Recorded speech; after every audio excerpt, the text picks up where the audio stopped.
Esse é o segundo episódio do podcast Cagados Aleatórios. Meu nome é Vitor e aqui temos um convidado especial hoje, João Paulo. Se apresente. Olá galera, meu nome é João Paulo e sejam bem-vindos a mais um podcast de Cagados Aleatórios. Não precisa aparecer aqui no celular não, é só áudio mesmo. Tá bom. Hoje o tema de hoje é sobre música e seu impacto cultural nas coisas e outras paradas envolvendo a música. O que você acha sobre o impacto cultural da música? Cara, assim, você pode ver em qualquer cultura, todas elas têm alguma música diferente. Por exemplo, Portugal, lá tem um fado. Tudo bem que a gente também tem a nossa experiência com o fado, que é um ritmo mais sofrido, etc. Mas o fado vem lá de Portugal. O México, eles têm a salsa. Aqui a gente não tem salsa especializada. O Brasil é a terra de muitos estilos musicais, como forró, pagode, samba, baião, MPB e etc. Tem a capoeira, que é Capoeira, muito... de fato. E, assim, o impacto cultural que tudo isso dá. A música, ela participa, como eu disse, de muitas culturas e normalmente é o ponto-chave do que uma cultura se encaixa. Por exemplo, a gente escuta a música e fala, não, essa música aqui é desse país, como se a música fosse o símbolo de tal país, como por exemplo o funk. Se um gringo escutar um funk, ele vai falar, ah, essa música é de brasileiro. E aí é como se o funk fosse o nosso símbolo, entende? Ou seja, o que você está querendo dizer é que a música é uma forma de... é uma imagem que os outros países de culturas diferentes conseguem perceber como é a nossa cultura. É uma forma de percepção que a gente deixa para outros países entenderem do que se trata a nossa cultura. Exatamente. Não só outros países, mas também o nosso país. Deixa eu pensar. O que tu acha da evolução da música através dos anos? Cara, é incrível isso porque a música, ela praticamente sempre existiu. A gente começa comentando que pássaros. Quanto tempo pássaros existem? Pássaros, querendo ou não, eles fazem música, eles cantam. Sim. Ou seja, a música existe bem antes do ser humano. E é o que acontece. O ser humano, certeza que pelo menos um Neandertal, um homem das cavernas, Tinha algum etc. ritual envolvendo música. Sim. Como a dança, sei lá. Se um homem da caverna ele começasse a bater no chão com a clava, ele já fazia música. Se fosse num ritmo tipo um bom, bom, bom, bom. Ele já fazia música, entende? E o bom é que o ser humano ele foi vendo isso e percebendo como a música ela pode se harmonizar ou ficar mais pesada e etc, né? Evoluindo desde música clássica, músicas de rituais, inclusive, como você disse. Aí tem música clássica, aí foi evoluindo para música eletrônica e etc. E uma característica boa é que a maioria das músicas são boas, entende? Tipo assim, uma pessoa pode falar, ah não, eu não gosto de K-pop, vamos dizer assim. Mas quem garante que essa pessoa pelo menos nunca dançou quando escutou um BTS? Ah, eu não gosto de samba. Quem garante que essa pessoa nunca cantou junto com o grupo Revelação, entende? E uma coisa, música não é apenas, isso aqui é música, é um bagulho objetivo, não. Qualquer coisa pode ser música, a depender de quem ouve. E a qualidade, tipo, isso é bom, isso é bom. Depende de quem ouve também. A música não é um bagulho objetivo, é um negócio subjetivo. Como posso dizer isso? A evolução da música, além da forma harmônica, que tipo, antigamente não tinha esse negócio de essa nota é lá, essa nota é si, essa nota é mi, não. Simplesmente não tinha. Aí o cara foi lá e fez uma espécie de harmonização, classificando cada tipo de som com sua vibração diferente.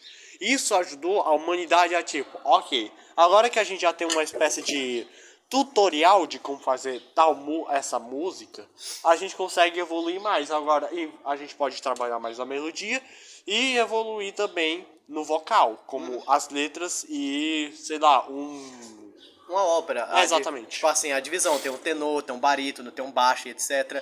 E uma curiosidade bem massa sobre isso que você falou, de dó, ré, mi, fá, sol, lá, si, dó. O que vem depois do dó? Dó, ré. Não.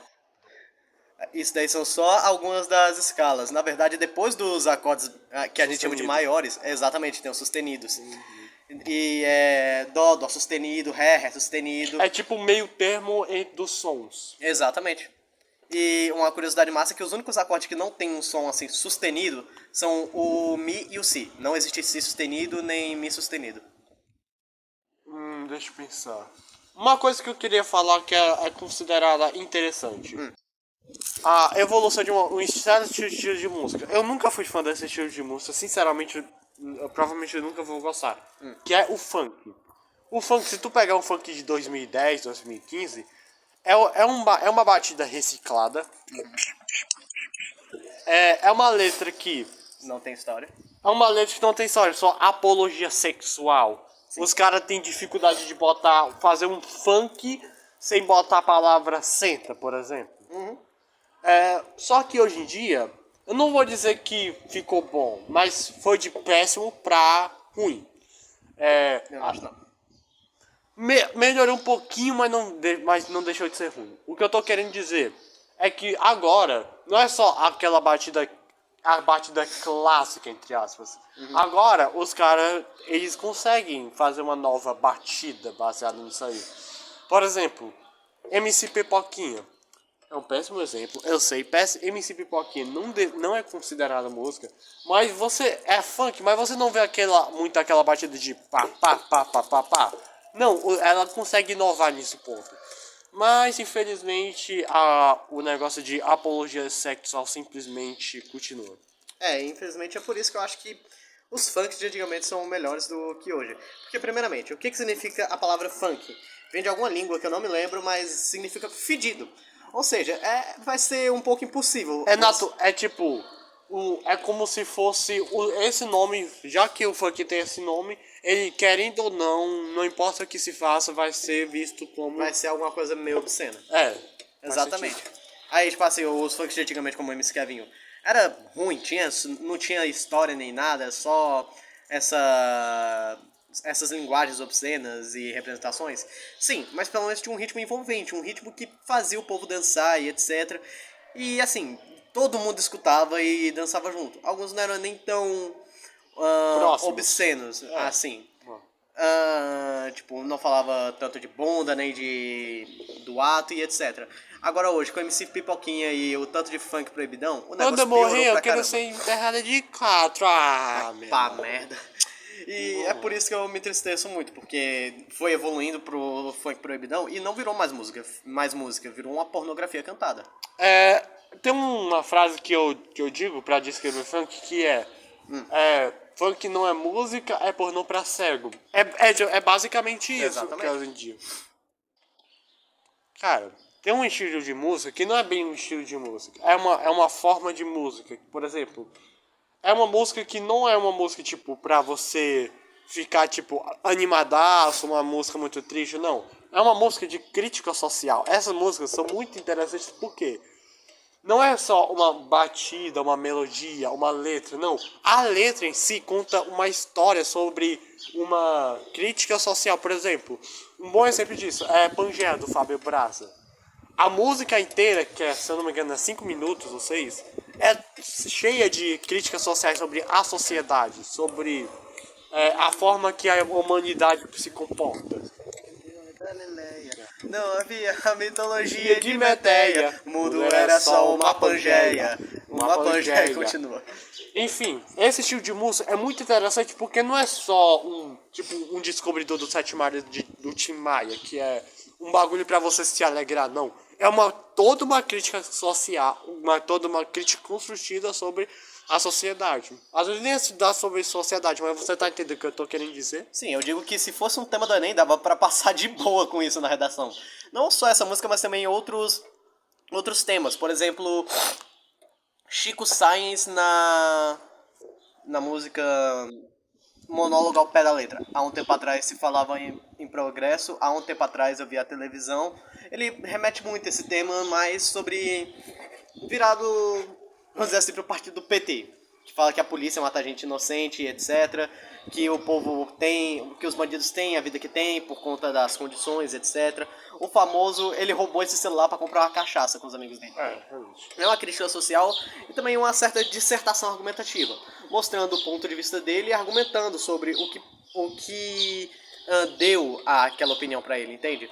Por isso que eu digo, se fosse numa redação do Enem e essa crítica social fosse o tema, dava de boa pra tirar um 900, cara. Nota 1000, pronto. Nota 1000, exatamente. Um negócio que você consegue tirar ao refletir sobre isso é que a música, como um todo, é uma forma de transmitir uma mensagem. É uma forma de, ok, eu tenho isso aqui pra falar e eu vou falar isso dessa forma artística, sonora. Deixa eu pensar. Músicas românticas. Músicas românticas falam de amor. Músicas de críticas sociais. Músicas de alegria remetem a sobre buscar um sentido na vida. Eu adoro isso, cara, porque assim, eu já passei por essa experiência. Muitas vezes a gente não tem como expressar o que a gente quer em palavras. Por exemplo, uma paixão. A gente não consegue chegar perto da pessoa que a gente ama e falar, eu gosto de você.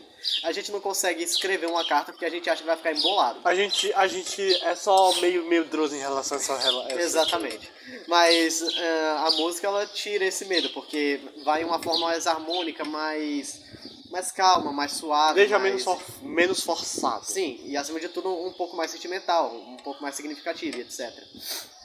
Uma coisa interessante sobre a música é que ela já foi usada para burlar a censura. Na época da ditadura brasileira, tinha todo aquele negócio da mídia censurando tudo, porque não pode reclamar desse governo, não pode reclamar do jeito que está sendo feito. Só que os artistas dessas épocas que queriam fazer essa crítica, eles deram um jeito de fazer, não me lembro se é conotação, denotações a essa ditadura, a essa censura, com outras palavras, mas quem escutava essas músicas entendia a crítica, porque a censura, ela não entendia o significado, era só seletivo, tipo, se a música tivesse governo, políticos, já era censurado. Era seletivo, não era um bagulho que era por trás de significados. Então, a música, além de mensagens como amor e outras coisas, ela pode ser usada para transmitir a verdade, o que deveria ser transmitido. Cara, a música, dá pra dizer que a música está bem conectada à filosofia, né? Dá, sim, sim. Até naquela música da Pangeia, muita filosofia, entende? Outra música filosófica, infelizmente eu não tô me lembrando agora. Mas eu acho que dá pra encaixar o Sol, do Victor Clay. Ele olha pro Sol como se fosse uma imagem divina, pedindo pra ele não esquecer a vida dele, abençoar a melanina dele, dar abrigo pra ele, como se ele fosse um certo adorador do Sol, mostrando um sentido meio simbolístico e filosófico, como o Sol como um abrigo, algo que dá mais vontade de viver, entende? Esse simbolismo também, com certeza, acontece no quê? Na música gospel, porque é uma forma que você consegue se conectar a Deus ou qualquer outra religião que tenha esse simbolismo por meio da música e simplesmente e as músicas do gospel sempre são boas, porque não tem uma forma de ser corrompida como o funk, né? Exatamente. E além de que, assim, música gospel tá falando, assim, da religião das pessoas, não dá pra criticar. Por exemplo, o Islã cantando uma música pra lá. Essa música não remete à minha religião. E aí, a religião do cara, você vai querer falar o quê? Mas aquele hindu tá fazendo a música adorando a Shiva. É a religião do cara. Inclusive, eu adoro música religiosa porque é uma forma de, religiosamente falando, a gente se conectar com, no nosso caso, como cristão, é uma forma da gente se conectar com Deus. Tanto que eu não sei se foi um padre, algum profeta que disse isso, que ele fala, quem canta e quem toca pra Deus, reza 2 vezes. Sim, porque a música gospel seria uma outra ponte do ser humano para o divino, o transcendental. É como se fosse outra forma de comunicação com Deus, entende? É um novo canal de comunicação. A gente vê, tipo assim, salmos. Salmos, eu acho que alguns cantos dos salmos, ou se não muitos, foram usados para fazer músicas. Salmos e outros livros da Bíblia, entende? A maioria Vou dar um exemplo do Ressuscitou, que é o canto do caminhonel catecumenal, lá de Brasília. Ele só tem músicas que remetem a histórias bíblicas.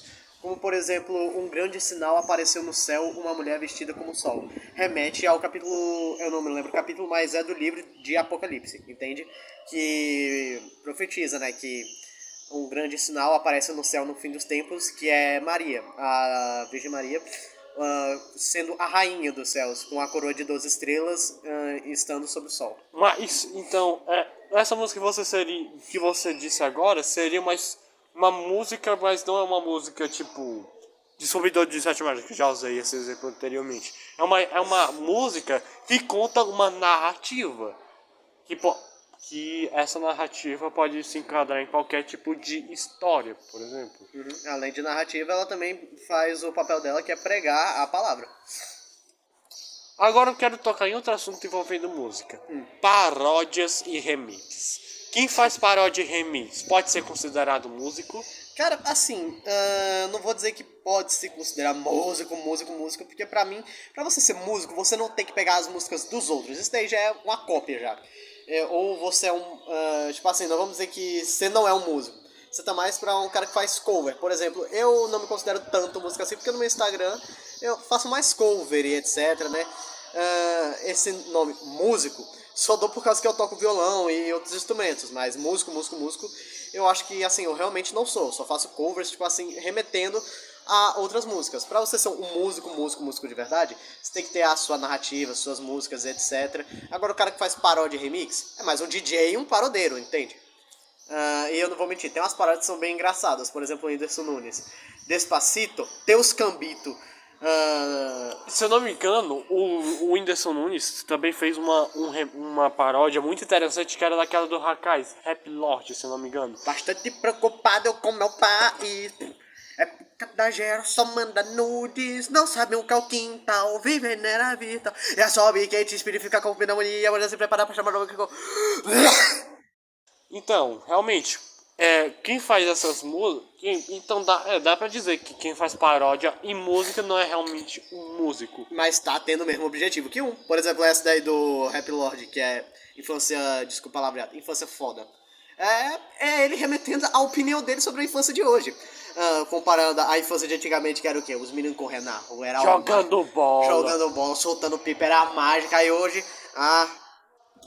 falaram de mim no Twitter. Instagram, cancelamento no Twitter, dançando no TikTok com 6 anos, nossa. Eu admiro a época dos nossos pais, por eles sempre trazerem essa mágica da infância. Cara, tem um estilo de música que, tipo, é novo, é novo, porém consegue agradar muita gente, que é o funk, não o funk, o funk. Esse estilo de música é relativamente novo. Cara, esse estilo de música é muito foda, porque simplesmente tu pode criar, é fácil, mas é muito envolvente, não é muito envolvente tipo funk, mas não é obsceno. É triste saber que um dia tipos de músicas que hoje são consideradas pra gente nova vai ser considerado música brega, música velha. Banal, antiga. Cara, Gente velha. sim, mas se o povo de hoje em dia tem a mesma cabeça que alguns de nós, que tipo assim, pensa que as músicas antigas são melhores, vai ser bom, mas acho que não vão pensar, porque eu acho que a partir daqui a música é daqui pra pior, entende? Porque fala muito de ideologia de gênero, aquelas linguagens mais obscenas. Lacração, tá ligado? Aí eu, às vezes, fico com esse receio. Mas, assim, se a gente for pegar as músicas de antigamente para as músicas de hoje, Luiz Gonzaga dá de 100-0 dos BTS e ninguém discorda, cara. Meu irmão, tu acha que, sei lá, um Linkin Park da vida não dá um sarrafo em, sei lá, em MC Pipoquinha, pega um monte de MC, junta tudo, dá um sarrafo tranquilamente? Linkin Park amassa completamente. Linkin Park eu não vou dizer que amassa, mas é melhor do que a Maneskin. Vamos dizer assim, mesmo a Maneskin sendo uma banda, eu não vou mentir, é top, é da hora, um ritmo mais envolvente, etc. O Linkin Park ainda vai ser superior, na minha opinião. O Linkin Park é muito impactante, porque eles têm solos incríveis, vocais incríveis, Temas incríveis, letras incríveis. As letras, tem muitas letras tipo Breaking the Habit, Numb, What I've Done. Essas músicas todas falam de tipo superação, todas elas têm um significado, alguma coisa que não é só peça superficial, é profundo. É simplesmente incrível o que Linkin Park é capaz de fazer. Exatamente. Agora, outra coisa que eu acho massa na música é o impacto que ela dá no sentimento das pessoas. Tem muita música que pode fazer uma pessoa Ficar triste. ficar triste, ficar feliz. Como, por exemplo, o Grupo Revelação. Já ouviu falar da música... Meu Deus do céu, como é que era o nome? Não é Deixa Acontecer, não. Tá Escrito. Essa música ela teve um significado muito grande na vida de pessoas, porque muitas pessoas que ouviram essa música desistiram de se suicidar. De tanto que a música dá um impacto, significado de vida. significado de vida, entende? Erga essa cabeça, mete o pé, vai na fé, manda essa tristeza embora.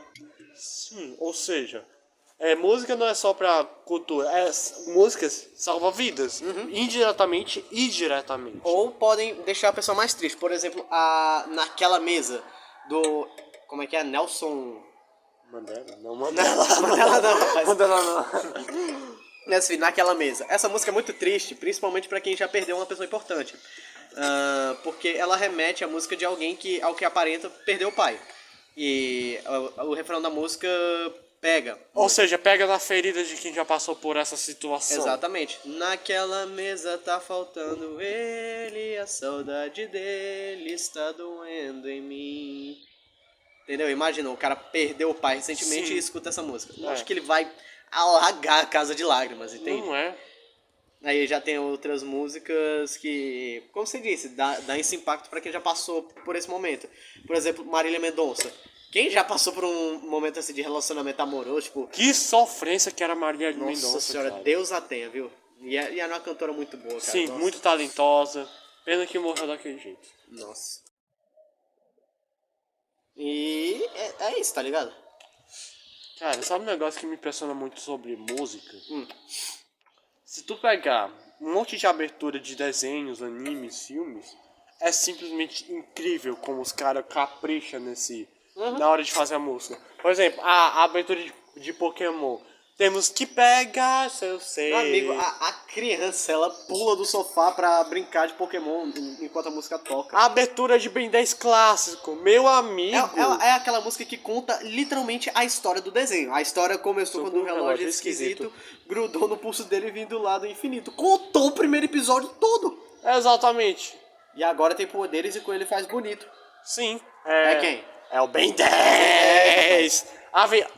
Hora de aventura. A aventura vai começar. Todos juntos vamos visitar. Ele simplesmente dá uma sinopse do desenho.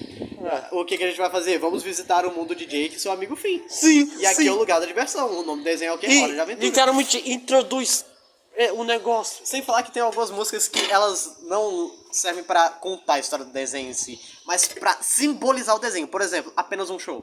Não tem uma música de abertura, mas só aquele... Quando a gente escuta, cara, a gente O cara escuta isso aqui.